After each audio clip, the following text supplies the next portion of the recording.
Evet arkadaşlar, bugün sizlere kahkül nasıl kesilir, nasıl düşüşler yapılır, onun püf noktalarını göstereceğim. Evet, yaklaşalım.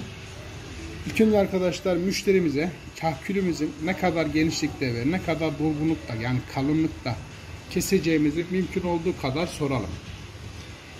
Ondan sonra kahkül keseceğimiz işlemleri bu şekilde oval C şeklinde ayırıyoruz. Ayırdığımız işlem kaşımızın tam buradan, yani orta kısmında dolu. Tam buradan ayırdığınız zaman düşüşü buradan böyle düşer. Şimdi müşterimizin işlemini şöyle yapacağız.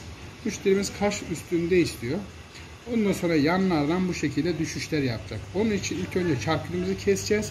Sonra düşüşlerini yapacağız. Kahkül keserken de arkadaşlar saçımızı bu şekilde tarıyoruz. Aldık.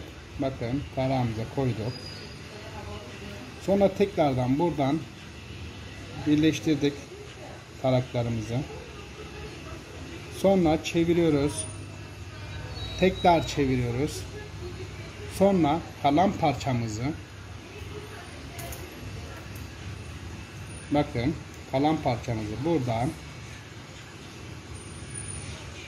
şöyle yapıp tarağımızı çıkarıp arkadaşlar buradan kesiyoruz düz bir şekilde.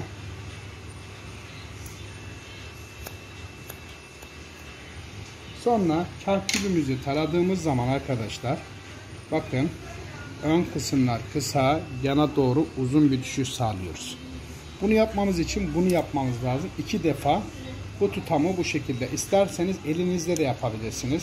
Böyle tutup bu şekilde kesebilirsiniz. Bakın bu şekilde yanlara doğru uzuntuları görüyorsunuz. Şöyle bakalım.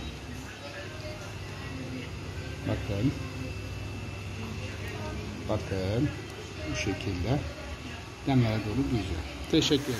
Evet arkadaşlar, kahkülümüzün ve saçımızın fönlenmiş hali görüyorsunuz.